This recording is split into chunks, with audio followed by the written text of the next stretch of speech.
नमो नमः। मित्राणि सुप्रभातम्। वयम् अद्य 10वीं कक्षायाः सेमुसि इति पाठ्यपुस्तकस्य अनुशिक्षणे सौहार्दं प्रकृतेः शोभा इति पाठस्य अभ्यासस्य द्वितीय अंशं पूर्णं करिष्यामः। तस्मिन् दिवसे अस्माभिः चतुर्थ प्रश्नपर्यन्तं ते प्रश्नत्रयं प्रश्ननिर्माणपर्यन्तम् अस्माभिः पठितं। तेषां प्रश्नानाम् उत्तराणि च लिखितानि। आज हम प्रश्न नंबर 4 शुद्ध कथनानां समक्षम आम अशुद्ध कथनानां समक्षम न इति लिखत इस प्रश्न को हल करेंगे। तो पहला प्रश्न है हमारा क। प्रश्न नंबर 4 का क क्या कहता है? प्रश्न नंबर 4 का क कि सिंह आत्मानं तुदन्तं वानरं मारयति, यानी कि कहता है कि जो शेर था वो अपने आप को परेशान होता हुआ देख करके वानर को मारता है, मारने की कोशिश करता है, मारता नहीं है, इसलिए यह वाक्य अशुद्ध है, इसलिए इसके आगे हम लिखेंगे न। ठीक है, अगला वाक्य चलते हैं। अगला वाक्य में क्या कहता है कि का इति बकस्य ध्वनि भवति, यानी काऊ काऊ कौन करता है? बगुला करता है। तो ये वाक्य भी गलत हुआ। अगले वाक्य पे चलते हैं। कहते हैं कि काक पिकयोः वर्णः कृष्णः भवति, बिल्कुल सही है। कौवे और कोयल का दोनों का ही वर्ण क्या होता है? काला होता है।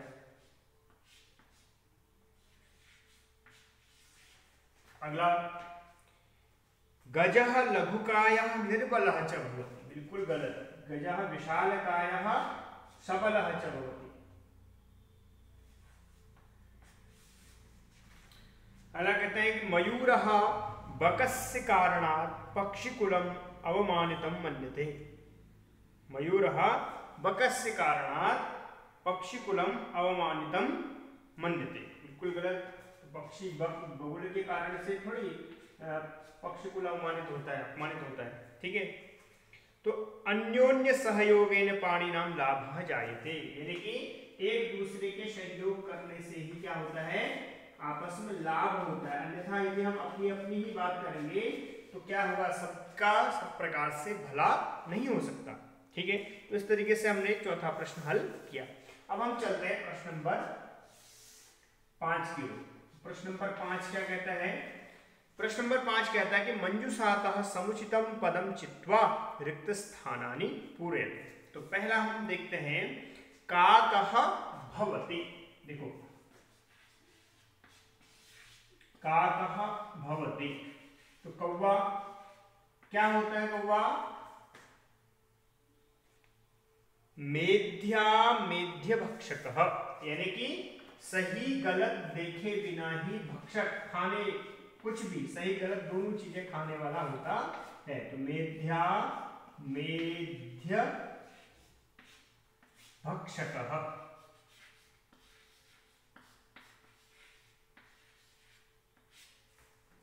ठीक है, तो ये हो जाएगा आपका भवति। ठीक है, तो कौ वाला हो गया। दूसरा है परभृत अपि कथ्यते, यानी कि दूसरे के द्वारा पाले जाने वाला भी कहा जाता है। किसको? पिकः। तो खौ का हो जाएगा पिकः। तो जो कोयल होता है वो कहते हैं कि कौवा ही उनके बच्चों को पालता है। पिकः परभृत अपि कथ्यते, परभृत अपि कथ्यते।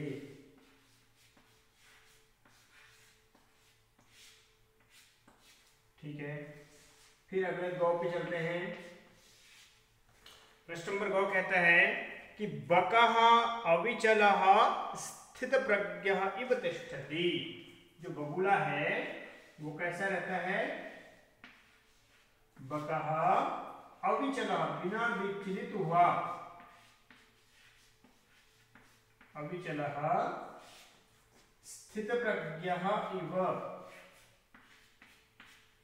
ठीक है, स्थित प्रज्ञः,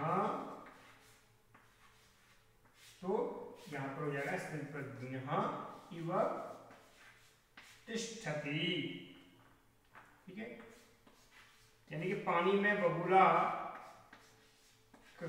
का जो ध्यान होता है वो स्थित प्रज्ञ की तरह होता है, बिना अविचल, बिना विचलित हुए।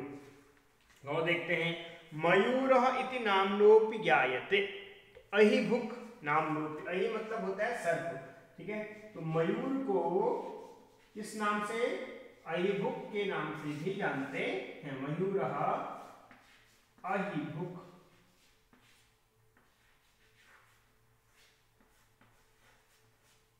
अहिभुक् इति नाम्नोऽपि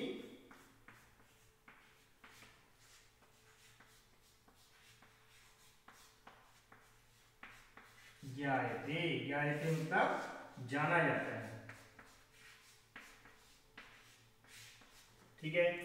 अगला प्रश्न है, न उलूकः पद निर्लिप्तः चासीत्, उलूकः, ठीक है, जो उल्लू था वो पद निर्लिप्त था, और क्या था, आत्मश्लाघाहीन, अपनी आत्मा पर स्वयं की प्रशंसा नहीं करता था, और पद निर्लिप्त था, ठीक है। तो उलूकः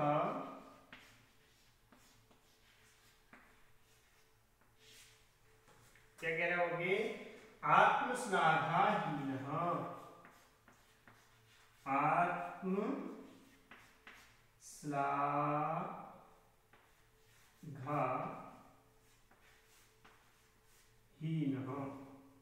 आत्मश्लाघाहीन पद निर्लिप्तः चासीत्,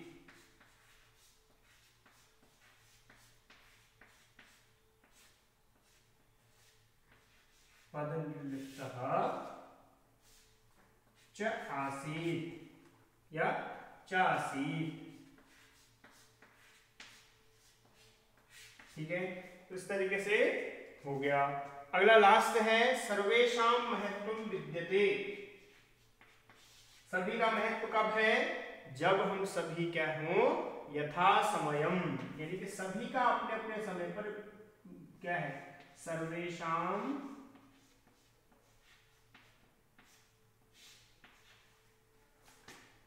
महत्वम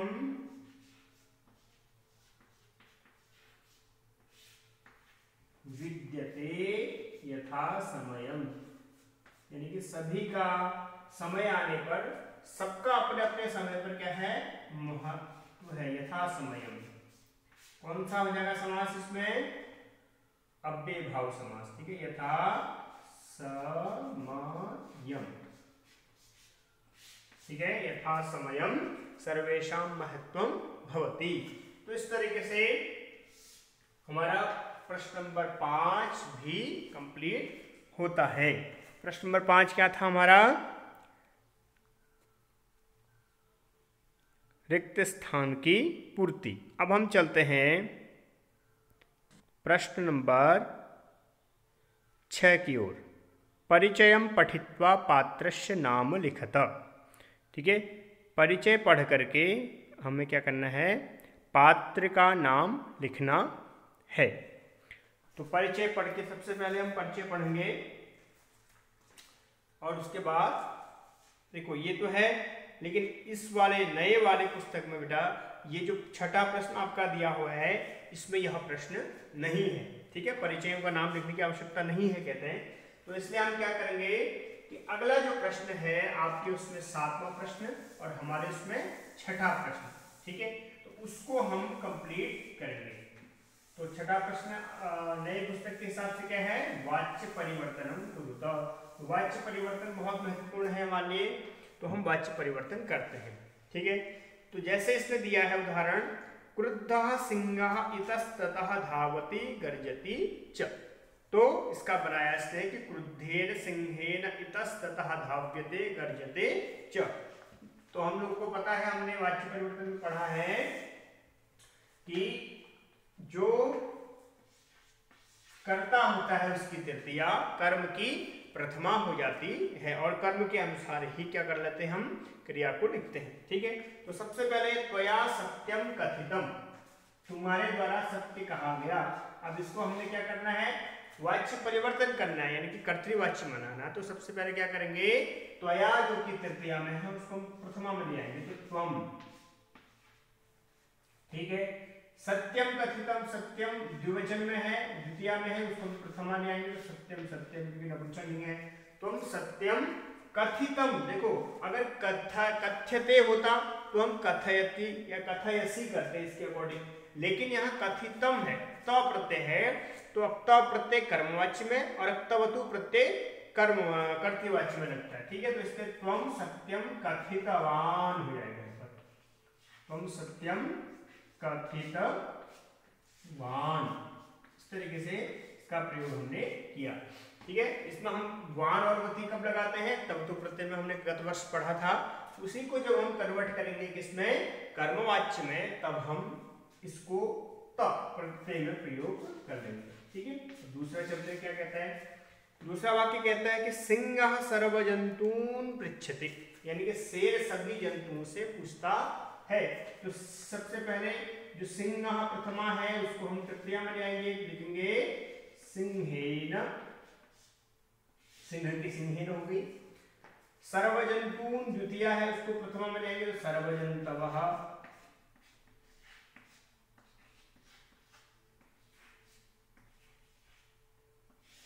हाँ सिंहेन सर्वजंतवः। अब पृच्छते है ना, पृच्छति है, एक वचन है, यहाँ पृच्छते बनेगा तो सर्वजंतवः पृच्छन्ते, ऐसे हो जाएगा, क्योंकि ये यहाँ बहुवचन कैसे हुआ, वहां तो एक वचन था, क्योंकि कर्म के अनुसार से क्रिया होनी है, इसलिए यहाँ पर हमने सर्वजंतवः बहुवचन है तो क्रिया भी हमारी बहुवचन की होगी। वहां कर्ता हमारा एक वचन का था, इसलिए हमारी क्रिया भी एक वचन की। तो कर्ता के अनुसार क्रिया कर्तृवाच्य और कर्म के अनुसार से क्रिया कर्मवाच्य, ठीक है। तीसरा चलते हैं, काकः पिकस्य संततिः पालयति, संततिं पालयति। तो सबसे पहले काक है तो काकेन तृतीया विभक्ति करेंगे, जैसे सिंह का सिंहेन किया था। कस्य पिकस्य संततिः,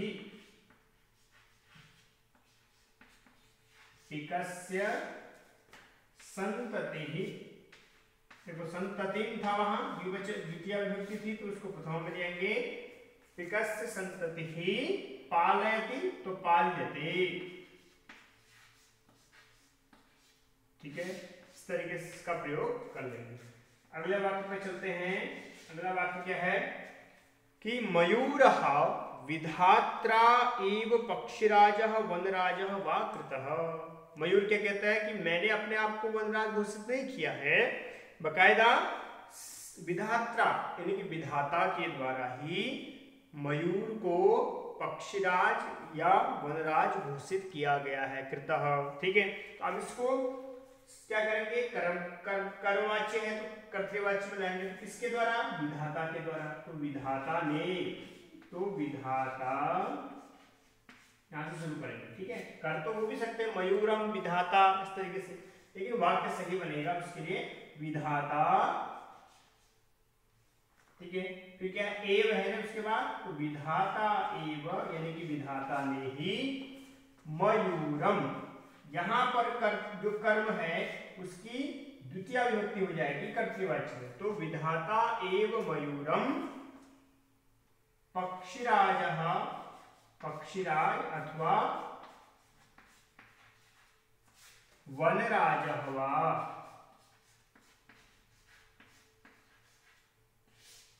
वनराजः वा।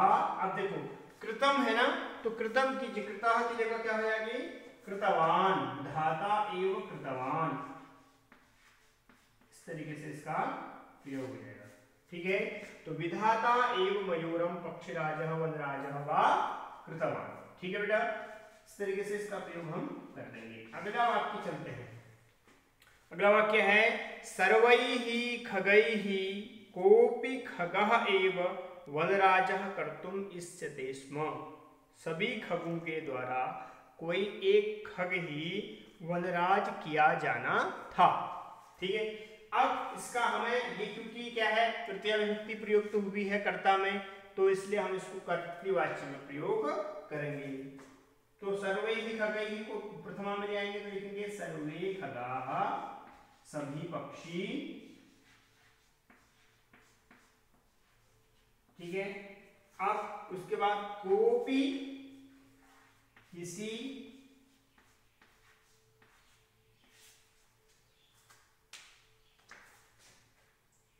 सर्वैः खगैः कमपि खगम।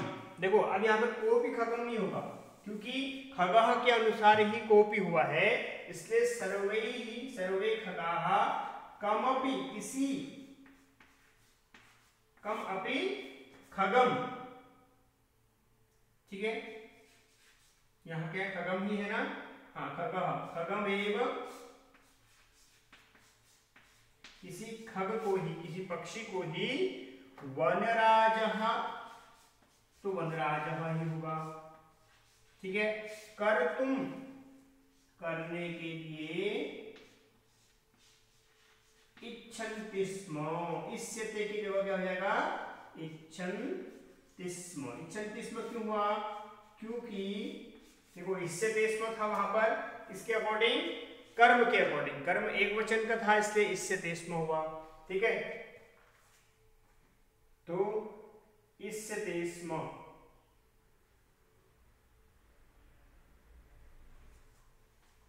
ठीक है, तो सर्वे खगाः कमपि खगम एवं वनराजः कर्तुम इच्छन्ति स्म, यानी कि कुछ खग, सभी खग जो पक्षी थे वो किसी खग को ही किस रूप में, वनराज के रूप में देखना चाहते थे। इस तरीके से बेटा आपका क्वेश्चन नंबर 9 भी पूरा होता है। अब चलते हैं प्रश्न नंबर 4 की ओर। तो 4 प्रश्न क्या कहता है, 4 प्रश्न कह रहा है कि सर्वे मिलित्वा प्रकृति सौंदर्याय प्रयत्नं कुर्वन्तु। ठीक है, सर्वे मिलित्वा, अब सर्वे की हमने जैसे यहाँ सर्वे ही सर्वे किया तो सर्वे का सर्वे ही, उसका जब हम कर्मवाच्य बनाएंगे तो सर्वे ही बहुवचन हो जाएगा। क्या है फिर वाक्य, मिलित्वा, मिल करके, सर्वैः मिलित्वा प्रकृति सौंदर्य, इसमें कोई चेंज नहीं होगा। ठीक है, प्रकृति सौंदर्याय, प्रकृति सौंदर्याय किम क्रियते, प्रयत्नम की जगह हो जाएगा प्रयत्नः, प्रयत्नः क्रियताम। देखो एक तो क्रियताम बनेगा, एक कुरुताम भी बन सकता है। ठीक है बेटा, तो इस तरीके से आपका सर्वैः मिलित्वा प्रकृति सौंदर्याय प्रयत्नः क्रियताम, सभी पक्षियों के द्वारा प्रकृति सौंदर्य के लिए प्रयत्न किया जाना चाहिए या करें सभी पक्षी। ठीक है, तो इस तरीके से हमने सभी, जो छठा प्रश्न था उसके सभी वाक्यों के क्या किया, आपका वाच्य परिवर्तन किया बेटा। ठीक, अब हम चलते हैं प्रश्न नंबर, समास विग्रह की ओर चलते हैं। ठीक है, प्रश्न नंबर 6-7 की ओर। ओके, प्रश्न नंबर 7 हमारे पास है, समास विग्रहम समस्त पदम वा लिखत। ठीक है, तो ये आप एक बार देख लीजिए बेटा, इसको मैं फिर मिटाता हूं।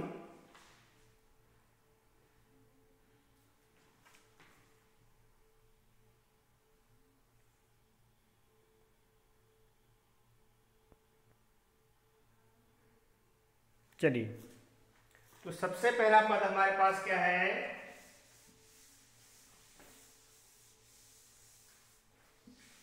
सबसे पहला प्रश्न इसका जो समास विग्रह का है वो है हमारे पास कौन सा, सबसे पहला है तुच्छ जीवैहि। पहला क्या है, सातवें का आपका छठा और यहां से सातवें। ठीक है, तो तुच्छ जीवैहि का विग्रह क्या बनेगा, कैसे जीवों के द्वारा, तुच्छ छोटे जीवों के द्वारा। तो इसका देखो समस्त पद और इस पर पूर्व पद हो गया आपका तुच्छ और उत्तर पद हो गया आपका जीवैहि। ठीक है, तो यहाँ पर सीधे सीधे विभक्ति लग जाएगी दोनों की। तो पहले वाले पद की विभक्ति कर लेंगे तो तुच्छैहि जीवैहि, यानी कि तुच्छ जीवों के द्वारा, इस तरीके से इसका विग्रह कर लेंगे। ठीक है, अगला पद है हमारा पास वृक्षोपरि। अगर इसमें हम क्या करेंगे,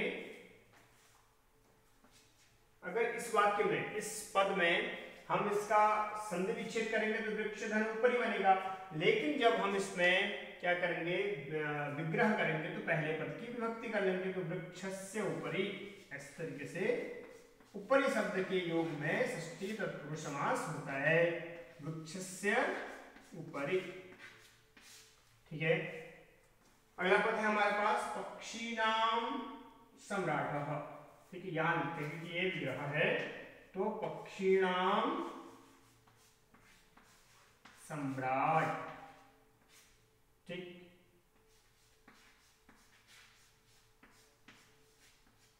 तो पक्षी नाम सम्राट है। देखो सम्राट किसका है, पक्षियों का है, तो इसलिए पक्षी नाम में से नाम विभक्ति को हटा देंगे, बाकी सब जगह एक जैसा हो जाएगा, तो पक्षी सम्राट शब्द बन जाएगा। ठीक है, केवल तत्पुरुष समास में ये ध्यान रखना है विभक्ति में कि जब हम समस्त पद को विग्रह पद में प्रयुक्त करते हैं तो पूर्व पद की विभक्ति लगाएंगे अर्थ के अनुसार, सम्राट। ठीक है, अगला पद क्या है, स्थिता प्रज्ञा यस्य सह। स्थित है मति जिसकी, स्थिता प्रज्ञा बुद्धि, यस्य पुल्लिंग हो गया। ठीक है, सह वह कौन है, जिसकी मति स्थिर है, बहुत चंचल नहीं है, जो स्थिर मति वाला है, ऐसा कौन, स्थित प्रज्ञ। पुल्लिंग है इसलिए स्थित प्रज्ञ। ये कौन समास हो गया, बहुव्रीहि समास हो गया। ठीक, अब आगे है अपूर्वम, ये नई तत्पुरुष है बेटा, ये भी कौन सा समास है, तत्पुरुष समास है, मगर कौन सा, नई तत्पुरुष, जिससे विलोम शब्दों का प्रयोग होता है। ठीक है, तो अपूर्वम न पूर्वम इति अपूर्वम, इस तरीके से हम इसका प्रयोग कर सकते हैं। ठीक है, क्योंकि हम इसको इसलिए दिखा रहे बेटे, कुछ चीज में से आपके पाठ्यक्रम में नहीं है, लेकिन क्योंकि आपके पुस्तक में है और इससे आ सकता है, तो इसलिए इन चीजों का ध्यान रखिएगा। ठीक है, आगे है व्याघ्र चित्रकौ। शब्द है व्याघ्र चित्रकौ। ठीक है, अब व्याघ्र चित्र का औ की मात्रा है, द्वंद्व समास होगा, व्याघ्रः चित्रकः च। ठीक है, अब बन जाएगा व्याघ्रः चित्रकः च, यानी कि बाघ और व्याघ्रः च चित्रकः च। ठीक है, माता च पिता च माता पितरौ, उसी प्रकार से व्याघ्रः च चित्रकः च व्याघ्र चित्रकौ। ठीक है बेटा, तो इस तरीके से आपका जो आपका अगला जो इस पुस्तक में दे रखा है, आपका क्या कहते हैं, प्रकृति प्रत्यय। ठीक है, वो इस नई पुस्तक में नहीं है, तो इसलिए बेटा उसको नहीं करते हैं। बाकी बहुत सरल से आकृष्ट इत्यादि बहुत सरल से शब्द हैं, आप उसको खुद भी कर सकते हैं। ठीक है, तो यहाँ हमारा सौहार्दम प्रकृति शोभा चैप्टर पूर्ण होता है, और इसका अभ्यास एक बार आप पूरा कर लीजिएगा बेटा, और कोई कठिनाई कोई प्रॉब्लम होती है तो फिर पूछ सकते हैं आप। ठीक है, तो हमने प्रश्न नंबर 7 भी पूरा कर लिया बेटा। ठीक, अब हम एक बार आपको योग्यता विस्तार देख लीजिए आप, और चाहें तो पढ़ सकते हैं इसको। अब हम इसके बाद विचित्रः साक्षी नामक नया चैप्टर आपके बीच शुरू करेंगे अगले दिन। ठीक है, तब तक के लिए नमो नमः, नमस्कारः, आपका दिन शुभ हो, मंगलमय हो, इसी कामना के साथ आज की कक्षा समाप्त करते हैं।